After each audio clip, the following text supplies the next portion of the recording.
दोस्तों स्वागत है आपके अपने चैनल सिविल साइड विजिट में। दोस्तों आज का वीडियो भी काफ़ी ज़्यादा इंपॉर्टेंट, इस वीडियो को मैं बोल सकता हूँ कि ये हर एक सिविल इंजीनियर को वीडियो देखना ही चाहिए, क्योंकि आज एक प्रैक्टिकल ट्रेनिंग का एक और सेशन लेके आया हूँ जिसमें मैं आपको बताऊंगा। देखो क्यूब टेस्ट का तो आप सबको पता ही है कि प्रोसीजर क्या रहता है, वो भी मैं क्लियर कर दूंगा, स्टेप बाय बता दूंगा। बाकी अगर फुल वीडियो देखनी है वो डिटेल में रहेगी, डिस्क्रिप्शन में मैं इसका लिंक डाल दूंगा। पूरी वीडियो प्रोसीजर के साथ बनाई है।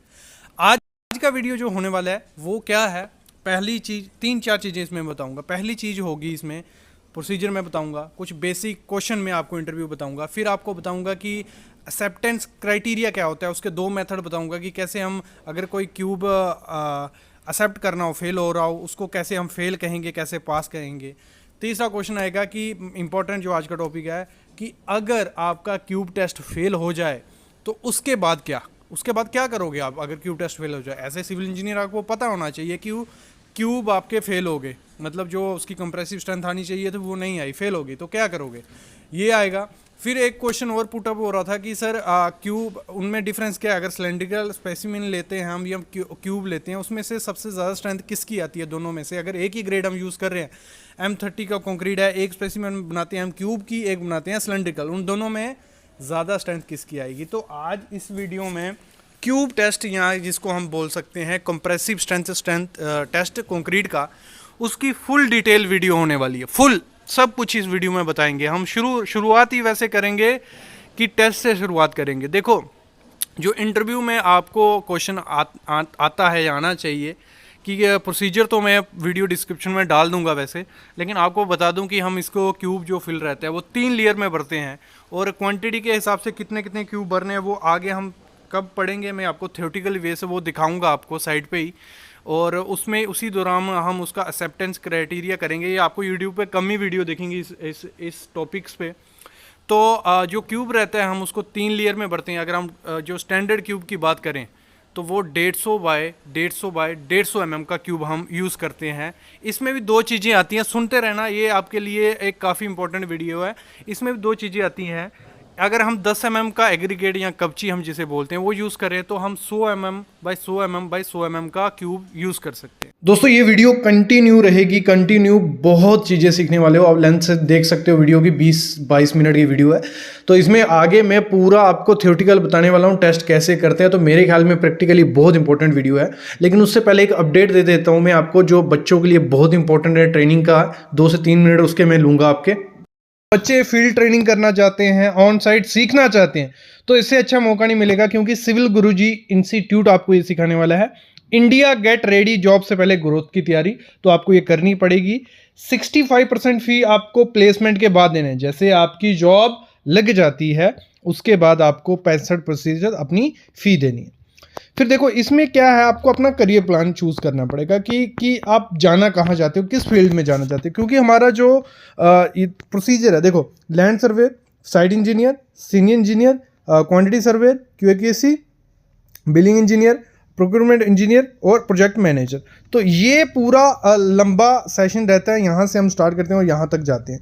तो आपको पूरा अपना प्लान करना पड़ेगा, कहाँ पे हो आप, हो कैसे हो, और क्या क्या स्किल आपको चाहिए। और ऑन साइट ट्रेनिंग ये आपको पूरा हेल्प करेगी सीखने में, आगे बढ़ने के लिए। और कुछ बच्चे सीख के इस समय प्लेस्ड भी हो चुके हैं। सामने आप देख रहे हो काफ़ी बच्चे हैं जो इस समय प्लेसमेंट ले चुके हैं अच्छी कंपनीज में, कईयों ने अपना खुद का काम स्टार्ट कर लिया है। तो आपके पास मौका भी है।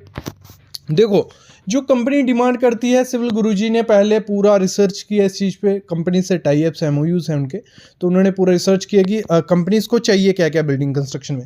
तो उधर से आया आइडिया कि लेआउट उनको चाहिए, वो सिखाएंगे। Estimation, quantity survey, rate analysis, surveying, bar bending schedule, building, contract tendering, construction का process, site checklist, BOQ making, MB book writing, DPR format, project site visit, resume equipment और पोर्टफोलियो, ये सब चीज़ें आपको सिखाई जाएंगी। और ये आपको मिलने वाली है कौन कौन सी लोकेशन पे, आपको अहमदाबाद में मिलेगी, भिलाई, भोपाल, बिहार, दिल्ली NCR, जयपुर, लखनऊ, मथुरा, पुणे, प्रयागराज, देहरादून, द्वारका, कोलकाता, रांची, भुवनेश्वर, मोहाली और बिहार में। तो सिर्फ 20 इंजीनियर रहेंगे एक बैच में, और हर महीने की 1 तारीख को ये बैच स्टार्ट होगा, और 65% फी आपको बाद में देनी है। ठीक है, तो इसको ज्वाइन करने के लिए डिस्क्रिप्शन में डायरेक्ट लिंक भी रहेगा। बाकी आप कॉल कर सकते हो उस नंबर पे 9111000123 पे। तो जल्दी जाके अप्लाई कर लो, डिस्क्रिप्शन में लिंक है। अगर हम 10 mm से बड़ा कर रहे हैं तो हम 150 बाई 150 बाई 150 का करते हैं। और मोस्टली आप साइट पे कौन सा देखते हो, ये स्टैंडर्ड साइज मोस्टली देखते हो। अगर हम बात करते हैं सीमेंट का, अगर हमें टेस्ट करना होता है तो उसमें हम कौन सा क्यूब यूज़ करते हैं, 75 बाई 75 बाई 75 mm का क्यूब छोटा सा यूज़ करते हैं अगर सीमेंट का कंप्रेसिव स्ट्रेंथ टेस्ट करना हो। ये हो गई क्यूब की बात। अभी हम 150 बाई 150 की जो क्यूब फिलिंग करते हैं वो 3 लेयर में करते हैं, 50 mm 50 mm 50 mm। और उसमें जो स्ट्रोक करते हैं हर लेयर में 35 स्ट्रोक आपको करने हैं। 50 mm लेयर डाली 35 की है, फिर 50 डाली 35 की है, 50 डाली 35 की है। और 16 mm की रॉड आपको यूज़ करनी है जो 600 mm लंबी होती है और राउंड एजेस उसके होते हैं, मतलब गोल सी नीचे से होती है सिलेंड्रिकल। ये हो गया फिलिंग की बात। फिर हमें टेस्ट करते हैं हम। तो अभी हम इस टॉपिक पे आते हैं कि अगर हमारा टेस्ट फेल हो जाए, हमने टेस्ट किया, हमने क्यूब फिल किए, उसको रखा। बेसिकली हम 7 दिन पे टेस्ट करते हैं और 28 दिन पे टेस्ट करते हैं। मोस्टली ऐसे 3 दिन पे भी करना चाहिए। और मैं बताऊं 3 दिन में स्ट्रेंथ कितनी आएगी, 7 में 28 में, वो मैं अभी थ्योरेटिकली आगे आपको दिखाऊंगा, तब तक ऐसे सुनो। 7 दिन पे करते हैं, 28 दिन पे हम टेस्ट करते हैं। तो अगर हमारा 7, देखो इसमें 4-5 केसेस बनते हैं, सुनते रहना। 7 दिन का जो टेस्ट है अगर वो फेल हो गया, ठीक है, तो फिर हमें वेट करना है 28 दिन के। देखो अगर जो टेस्ट 7 दिन का फेल हुआ तो उसमें 4 केसेस आपके बनते हैं। एक केस बनता है कि आपका जो क्यूब फिल किया था उसमें कुछ गड़बड़ थी, इसलिए वो टेस्ट फेल हुआ, लेकिन हमारा कंक्रीट अच्छा है। दूसरा केस ये बनता है कि आपका कंक्रीट वीक है लेकिन क्यूब पास हो गया। तीसरा बनता है कंक्रीट भी ठीक है और हमारा क्यूब भी पास हो गया, तो अच्छी बात है। फिर चौथा क्या बनता है, हमारा क्यूब पास हो गया और कंक्रीट फेल है। मतलब 3-4 केसेस बनते हैं, लेकिन हमें क्या करना है, अगर फेल हो गया बाई चांस तो उसके बाद हमें क्या करना चाहिए, क्या प्रोसीजर होता है, कोड IS कोड क्या कहता है, और आपको एज ए साइट इंजीनियर क्या करना है साइट पे। तो देखो करना क्या है, जैसे आपका 7 दिन का फेल हो गया तो आपको वेट करना है कि इसी कंक्रीट को हमें 28 दिन पे भी टेस्ट करना है, वो जो क्यूब हमने फिल किए होंगे। देखो क्यूब क्या होता है, अगर कंक्रीट हो रहा है, मास कंक्रीट हो रहा है स्लैब में, तो क्यूब तो हम 1-2 TM कवरेगा, एक बीच में TM रह गया, तो ये तो नहीं है कि पूरा कंक्रीट ही ख़राब है तो पूरी स्लैब या पूरा कॉलम तोड़ दें। हमें सब कुछ लेके चलना पड़ेगा, हमें खर्चा भी देखना होता है, हमें पूरा टेस्ट देख के चलना पड़ेगा। तो इसीलिए क्या करना है, 28 दिन का जो टेस्ट होगा उसको टेस्ट करना है। अगर बाई चांस वो भी फेल हो गया, चलो जी 7 दिन का भी फेल होगा, 28 दिन का भी फेल हो गया, अब क्या, मतलब दोनों फेल हो गए कि मतलब 7 दिन में भी हमें रिजल्ट नहीं मिला, 28 दिन में भी नहीं मिला, तो उसके बाद हमें क्या करना होता है, हमें करना है हैमर टेस्ट, स्कैमिड हैमर टेस्ट भी जिसे हम बोलते हैं, रिबाउंड हैमर टेस्ट भी बोलते हैं। उस पर वीडियो मैं बना चुका हूँ, वो भी डिस्क्रिप्शन में डाल दूंगा। जो हम क्या करते हैं उससे हम सेकंड स्टेप हमारा रहता है रिबाउंड हैमर टेस्ट। तो उससे हम स्लैब पे या कॉलम पे रिबाउंड हैमर स्ट्राइक मारते हैं, कंप्रेसिव स्ट्रेंथ टेस्ट करते हैं कि मिल रही है कि नहीं मिल रही है। इतना तो उसको एक्सेप्टेंस नहीं लिया जाता है कई जगह तो उसको कहा जाता है कि एग्रीगेट की वजह से इसका रिज़ल्ट हमें गलत मिलता है, तो उसको इतना तजुर्बा नहीं दिया जाता, लेकिन कई जगह एक्सेप्टेंस ली जाती है। तो अगर बाई चांस आपका जो रिबाउंड हैमर है या स्कैमिड हैमर वो भी फेल गया टेस्ट, पहला 7 दिन का गया, 28 दिन का गया, फिर हमारा स्कैमिड हैमर भी टेस्ट फेल गया, फिर हम क्या करते हैं, कोर कटर, जिस स्ट्रक्चर का हमने वो क्यूब बनाया है, जिसमें कंक्रीट वो डाला है, उसका अगर स्लैब है तो जहाँ कोई और स्ट्रक्चर है तो उसमें हम कोर करते हैं, कोर कटर निकालते हैं। कोर का वीडियो भी है, जिन लोगों को पता नहीं है कोर कैसे करते हैं, कैसे निकालते हैं, कोर का वीडियो है, वो भी डिस्क्रिप्शन में डाल दूंगा। तो कोर निकालते हैं, फिर हम उसका सिलेंड्रिकल शेप में निकलता है, फिर उसका टेस्ट करते हैं। अगर वो मतलब कुछ हद तक फेल हो गया, मतलब लगा लो वो भी फेल हो गया या खुद कुछ हद तक एक्सेप्टेंस हुई उसकी, तो वो ठीक है। एक्सेप्टेंस अगर थोड़ी बहुत मिल रही है तो चलो चला देता है बंदा। फिर उसके बाद 2 चीज केस बनेंगे, एक बहुत थोड़ी बहुत एक्सेप्टेंस हुई, मतलब थोड़ा बहुत रिजल्ट मिल रहा है कि नहीं चल जाएगा ऐसा टाइप। दूसरा मिलेगा कि फेल हो गया तो स्ट्रक्चर, फिर तो अल्ट्रासोनिक काफ़ी बड़े बड़े टेस्ट हो जाते हैं, वो तो इतनी फील्ड पे नहीं कर पाएंगे उतने का, तो स्ट्रक्चर बन जाएगा। फिर तो स्ट्रक्चर को तोड़ के नया बनाना ही सबसे सही है, ठीक है। अगर बाई चांस थोड़ा एक्सेप्टेंस मिल रहा है कि थोड़ा बहुत चल जाएगा टाइप, तो उस केसेस में हम क्या करते हैं, फिर हम क्या करते हैं, FRP शीट्स आती हैं आपकी, जो फाइबर ग्लास शीट्स होती हैं, उसको रैप करते हैं। अगर हमारा कॉलम है या बीम है जहाँ रेट्रो फिटिंग करते हैं तो और भी काफ़ी समाधान हो सकते हैं, रेट्रोफिटिंग, FRP, ये चीज़ें हम कर सकते हैं अगर स्ट्रक्चर को थोड़ा बहुत और मजबूत करना है। बाकी अगर वो फेल हो जाता है, अगर हमारा कोर कटर भी फेल हो जाता है, हमें जितनी स्ट्रेंथ चाहिए M30 की स्ट्रेंथ अगर वो हमें मिल रही है 20 या 21, तो हमें वो स्ट्रक्चर नहीं रखना चाहिए, हमें तोड़ के नया स्ट्रक्चर बना देना चाहिए। ये हो गया हमारा, आपको आइडिया लग गया होगा कि व्हाट इफ़ अगर हमारा जो क्यूब टेस्ट है वो फेल हो जाए तो आगे आगे स्टेप क्या रहते हैं।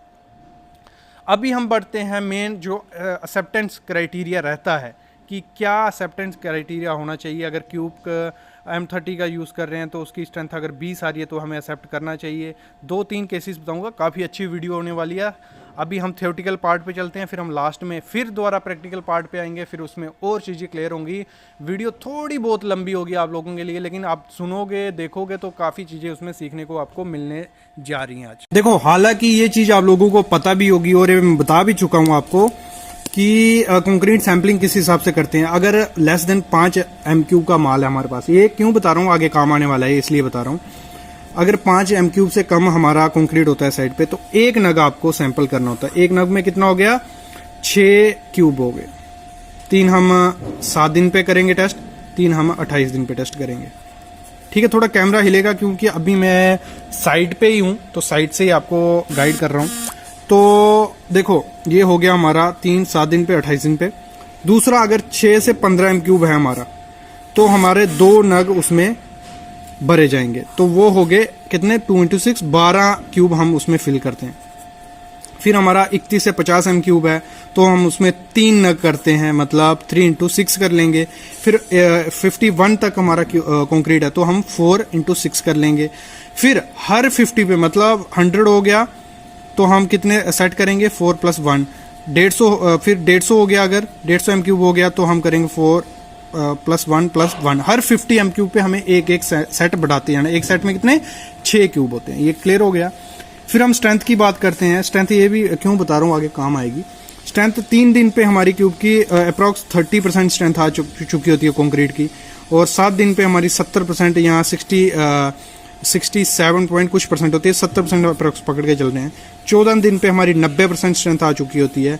28 दिन पे हमारी 99% स्ट्रेंथ आ चुकी होती है। और कंप्लीट 100% तो कई साल लग जाते हैं और बढ़ती जाती है स्ट्रेंथ।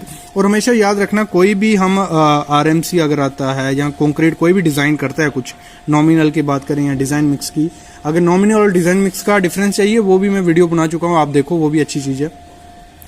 कोई भी हम डिज़ाइन या वो कुछ होता है तो क्या होता है, 100% स्ट्रेंथ से ऊपर ही उसको डिज़ाइन किया जाता है, मतलब 15 से 20% स्ट्रेंथ उसकी ज़्यादा ही पकड़ के चलते हैं। तभी आपने देखा होगा जब हम क्यूब टेस्ट करते हैं तो कभी कभी स्ट्रेंथ तो उसकी, मतलब उस क्यूब की काफ़ी ज़्यादा पहुंच जाती है, मतलब 120% ज़्यादा पहुंच जाती है। मतलब M30 चाहिए होता है, M30 का कंक्रीट है तो उसकी स्ट्रेंथ M40 तक पहुंच गई होती है। तो वो क्या होता है, उसको डिज़ाइन ही उस हिसाब से किया होता है कि मतलब 15 से 20% स्ट्रेंथ उसकी ज़्यादा लेके ही उसको डिज़ाइन किया जाता है। और CPWD क्या कहता है, आपको जो मतलब 130% से ज़्यादा अगर स्ट्रेंथ आई है, मैं एक्स्ट्रा ऐड कर रहा हूँ उसे, तो वो एक्सेप्टेबल नहीं करना चाहिए। उसमें कुछ ना कुछ गड़बड़ हुई है कंक्रीट में, जहाँ कुछ उसमें लफड़ा हुआ है, तो 130% तक वो एक्सेप्टेंस रखता है, उसके बाद नहीं। और कम से कम 70% उसमें एक्सेप्टेंस रखता है। ये हो गया। अभी हम आते हैं मेन जो हमारा एक्सेप्टेंस क्राइटेरिया है, IS कोड के हिसाब से मैं आपको बताऊंगा। 1 से 5 M³ अगर हमारा कंक्रीट है, ये अच्छे आराम से सुनना, ध्यान से सुनना, 1 से 5 M³ हमारा कंक्रीट है अगर, तो उसमें हम कितने सेट बढ़ते हैं, मैंने आपको दिखाया ऊपर, हम बढ़ते हैं 1 नग, मतलब 6 सैंपल बढ़ते हैं। 1 2 3 4 5 6 सैंपल बढ़ते हैं।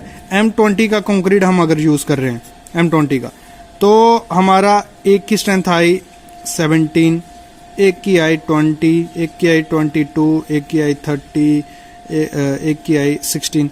तो इसको कैसे चेक करेंगे कि एक्सेप्ट करेंगे नहीं करेंगे, तो कैसे करेंगे हम इसका, हम मीन ले लेंगे 3 का, हम क्योंकि 7 दिन पे हम 3 ही चेक करेंगे, तो मीन ले लेंगे 17 + 20 + 22 डिवाइड बाई 3 करेंगे, जो वैल्यू आएगी।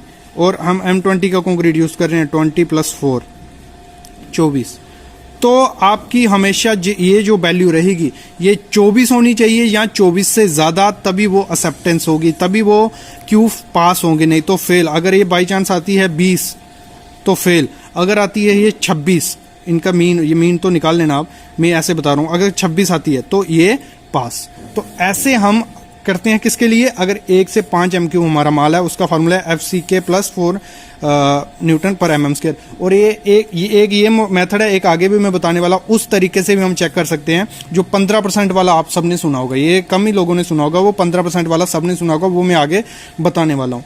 आगे बात करते हैं हम 6 से 30 MQ हमारा माल रहेगा अगर, तो हमारे सैंपल कितने होते हैं, 2 नग मतलब 12। तो हम इसमें एक एग्जांपल बनाते हैं, ये आपको दिखेगा नहीं, मैं यहाँ कर देता हूँ इस सबको, जो भी कारनामा मैं करने वाला हूँ उसके फार्मूले ये हैं। 6 से 30 MQ के फार्मूले ये हैं। सॉरी, ये इसलिए हो रहा है क्योंकि साइड पे हो तो पॉसिबल नहीं हो रहा है सब बाइट बोर्ड या कुछ करूँ मैं। तो ये हो गया FCK -2 न्यूटन पर mm², FCK + 4 न्यूटन पर mm²। ये किसके लिए, 6 से 30 MQ। अभी हम बात करते हैं, हम सैंपल बनाते हैं, कितने 12 होंगे, 1 3 3 3 3 3, ठीक है। तो हम कंक्रीट यूज कर रहे हैं M30, तो इसकी स्ट्रेंथ 1 की आती है। हम तीनों का मीन निकालते हैं, अगर मतलब 1 की अगर आती, एक देखो पहले, सबसे पहले क्या करने हैं, हमने 1 की स्ट्रेंथ निकाली, वो आई 30, इसकी आई 32, इसकी 33। इन तीनों का मीन निकालना है, जैसे हमने इधर किया, मीन निकालना है। और फिर हमें क्या करना है, FCK कितना है, M30, 30 + 2 कितना हो गया हमारा, 32। तो 32 न्यूटन मीटर से अगर 1 की इससे कम आई 32 से, तो वो एक्सेप्टेंस नहीं है। मतलब 32 से ऊपर होगा तो वो एक्सेप्ट करेंगे, बाकी अगर कम आई तो वो एक्सेप्टेंस नहीं होगा। बाकी अगर हम बाकी सैंपल की, फिर ये सर आपने बता दिया है कि 32, तो ये किस काम का है, ये किस काम का है, जब हम इसकी सबकी एवरेज निकालेंगे, मैं दिखा देता हूँ आपको। तो अगर सबकी मतलब इसकी इन 3 का की हमने एवरेज आई, एग्जांपल लेता हूँ, 30 आई, 32 आई, 34 आई, 26 आई, ठीक है। तो इसमें क्या हुआ, 30 वाला एक्सेप्ट, ये वाला मतलब 30 वाला, क्योंकि हमें क्या करना है, 30 + 2 कितना था, तो इससे ज्यादा ही आनी चाहिए। मतलब ये भी कैंसिल गया, ये भी कैंसिल गया, ये एक्सेप्ट हुआ, ये भी एक्सेप्ट हुआ, ये फेल हो गए, 2 फेल हो गई।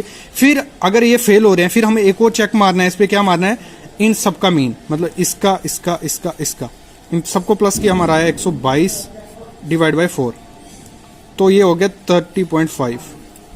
स्ट्रेंथ आई हमारी 30.5। अभी एक्सेप्टेंस क्राइटेरिया कैसे चेक करेंगे, FCK हमारा 30 + 4, अगर इससे 34 न्यूटन पर mm² से कम आएगा तो वो फेल है, मतलब वो एक्सेप्टेंस नहीं होगा। अगर 34 या 34 से ज़्यादा आता तो वो पास होता है, ये एक्सेप्टेंस क्राइटेरिया होता है। और 31 और 50 के लिए सेम, फिर उसके लिए फार्मूला क्या रहता है, FCK -3 न्यूटन पर mm², FCK + 3 न्यूटन पर mm²।